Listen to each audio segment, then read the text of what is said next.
ప్రస్తుతం ఉన్నటువంటి రాజకీయ పరిస్థితులలో ఏ పార్టీ చూసుకున్నా కూడా ఒక పార్టీ నాయకులు శాశ్వతంగా పార్టీని పట్టుకొని ఉండరు. ఆ పార్టీ యొక్క అధినేతలు, వర్కింగ్ ప్రెసిడెంట్లు వీళ్ళు తప్ప మిగతా వాళ్ళందరూ కూడా కొన్ని ఇయర్స్ తర్వాతకి ఈ టర్మ్ అయిపోయింది, నెక్స్ట్ టర్మ్ లో గెలుస్తామా గెలవమా, ఈ పార్టీలో ఉంటే మనకు టికెట్ ఇస్తారా లేదా అని చెప్పేసి అనేక కోణాల్లో ఆలోచించుకొని పార్టీలు చేంజ్ చేస్తూ ఉంటారు. పార్టీ యొక్క సిద్ధాంతాలతో కావచ్చు, అధిష్టానం యొక్క సిద్ధాంతాలతో కావచ్చు, ఏదైతే వాళ్ళు వర్క్ చేస్తూ ఉన్నారో ఆ యొక్క సేవ గురించి మర్చిపోయి వాళ్ళ రాజకీయ భవిష్యత్తు కోసం అని చెప్పేసి అనేక జెండలు మోస్తూ ఉంటారు రాజకీయ నాయకులు ఊసరవిల్లిలాగా. అయితే ఒక పార్టీలో 100 మంది రాజకీయ నాయకులు ఉంటే అందులో ఆల్మోస్ట్ 80%, 80 మంది ఎప్పుడు రంగులు మారుదామా, ఎప్పుడు రాజకీయ పార్టీలు మారుదామా, మనకి ఏ పార్టీలో అవకాశాలు ఎక్కువ ఉంటే ఆ పార్టీలోకి వెళ్దాము, ఏ పార్టీలో మనకు పదవి ఆ పార్టీలోకి వెళ్దాము. చాలా తక్కువ మంది, పార్టీలో ఓన్లీ 20% మాత్రమే ఆ యొక్క పార్టీ సిద్ధాంతాలని, ఆ యొక్క పార్టీ యొక్క భావజాలాన్ని ముందు తీసుకునే ప్రయత్నం చేస్తూ ఉంటారు. సో అటువంటి వాళ్ళు ఏ పార్టీకైనా చాలా ముఖ్యం. జెండాలు మార్చేటువంటి ఒక రాజకీయ నాయకుల కంటే వాళ్ళు చాలా ముఖ్యం. సో వాళ్ళతోనే భవిష్యత్తులో ఆ యొక్క పార్టీ ముందుకు వస్తుంది, ప్రజలకు చొచ్చుకుపోతారు. అటువంటి రాజకీయ నాయకులు ఒక పార్టీని వీడి వెళ్ళిపోతే పార్టీకి తీరని నష్టం ఉంటుంది. అది భవిష్యత్తులో గట్టి ఎఫెక్ట్ పడుతుంది. తెలంగాణలో బీజేపీ నుంచి మనకి రాజాసింగ్ మనకి అదే విధంగా రిజైన్ చేశారు. తమిళనాడు నుండి అన్నమలై గారు కూడా మనకి బీజేపీ పార్టీకి రిజైన్ చేశారు. అసలు ఏం జరుగుతుంది బీజేపీలో? ఇటు అన్నమలై కావచ్చు, ఇటు రాజాసింగ్ కావచ్చు, వీళ్ళు చెప్పేటువంటి ఒక్కటే రీజన్ ఏంటంటే లోకల్లో ఉన్నటువంటి ప్రాంతీయంగా నడుస్తున్నటువంటి ఒక ఎలక్షన్స్ కావచ్చు, యొక్క ప్రజల యొక్క భావజాలాన్ని కావచ్చు, ఇక్కడ ఉన్నటువంటి సంస్కృతిని కావచ్చు మీరు పట్టలేకపోతున్నారు, దానికి గ్రిప్ తెచ్చుకోలేకపోతున్నారు. దానివల్లనే బీజేపీ ఓడిపోతుందని చెప్పేసి చెప్పగానే చెప్తున్నారు. అంతే కదా. మనం ఇప్పుడు ఇండియా నుంచి యూకే పోయినాం అనుకోండి, యూకేలో ఉన్న వాళ్ళతో మనం ఏ విధంగా మాట్లాడాలి? ఇంగ్లీష్లో మాట్లాడాలి.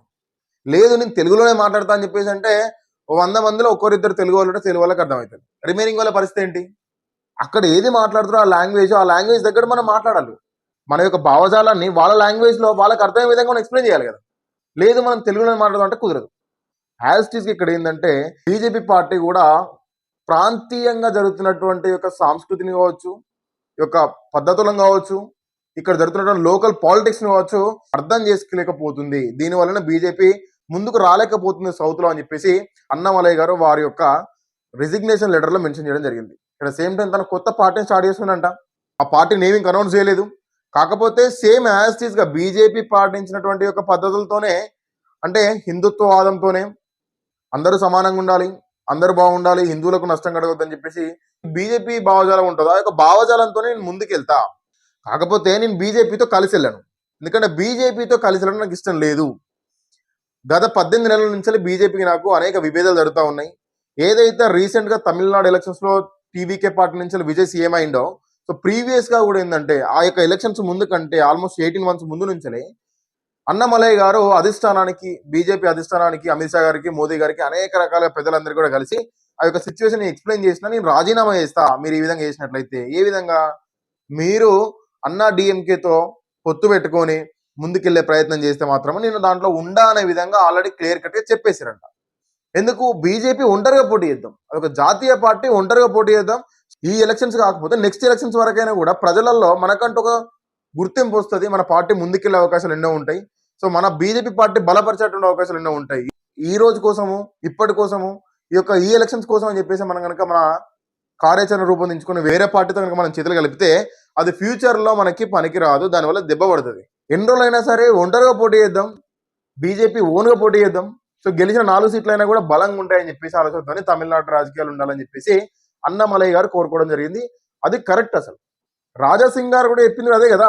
బీజేపీలో ఉన్నటువంటి అధిష్టానం ఏదైతే ఉందో అది స్టేట్ కావచ్చు, సెంట్రల్ కావచ్చు, అక్కడ ఉన్నటువంటి అధిష్టానం ఏంటంటే లోకల్లో జరుగుతున్నటువంటి పాలిటిక్స్ ని అర్థం చేసుకోలేకపోతా ఉంది.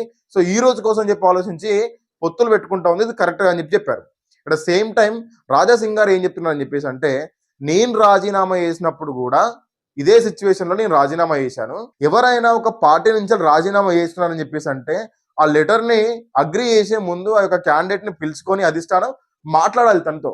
అసలు ప్రాబ్లం ఏంది, ఎందుకు రాజీనామా చేస్తున్నావు, దేనికోసం చెప్పి నువ్వు చేస్తా ఉన్నావు, పార్టీలో నచ్చట్లేదా, పద్ధతి నచ్చట్లేదా, లేకుంటే నువ్వు వేరే పార్టీకి వెళ్తున్నావా? ఈ యొక్క విషయాన్ని తెలుసుకున్న తర్వాతకి తన రాజీనామా యాక్సెప్ట్ చేసినా, లేకుంటే తను పెట్టినట్టు కండిషన్స్ యాక్సెప్ట్ చేసినా ఏదో ఒకటి జరగాలి. కానీ ఇదేం జరగకుండా రాజీనామా ఇచ్చిన వెంటనే రిజిగ్నేషన్ లెటర్ని యాక్సెప్ట్ చేసుడు ఇది కరెక్ట్ కాదు. ఇది రాజాసింగ్ గారు చెప్పినటువంటి మాట. Same time this is the right way. అది కూడా అన్నమలై, రాజాసింగ్ లాంటి రాజకీయ నాయకులు అని చెప్పేసి అంటే 100లో ఒకరు ఉంటారు. వాళ్ళు ఏం డబ్బు గురించి ఆలోచించి డబ్బు కోసం అని చెప్పేసి రాజీనామా చేయలేదు, పదవుల కోసం అని చెప్పేసి రాజీనామా చేయలేదు. పార్టీ యొక్క సిద్ధాంతాలు ప్రాపర్ గా అమలు చేయట్లేదు, లోకల్లో ఉన్నటువంటి ప్రాంతీయ రాజకీయాన్ని అర్థం చేసుకోలేకపోతా ఉన్నారు అని చెప్పేసి సజెషన్లు ఇస్తా ఉంటే, వాళ్ళ సజెషన్ తీసుకునే విషయం పక్క పెట్టండి, కంప్లీట్ గా వాళ్ళనే పక్క పెట్టేసిన ప్రయత్నం చేస్తా ఉంది బీజేపీ అధిష్టానం.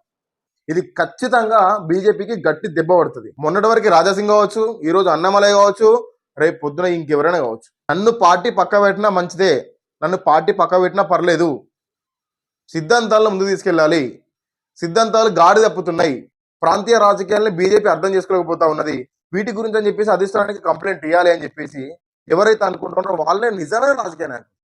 అది ఓన్లీ బీజేపీ అని కాదు, కాంగ్రెస్ అయినా బీఆర్ఎస్ అయినా ఏ పార్టీ అయినా గ్రౌండ్ లెవెల్ ఏదైనా మిస్టేక్స్ జరిగితే అధిష్టానానికి తీసుకెళ్ళాలి.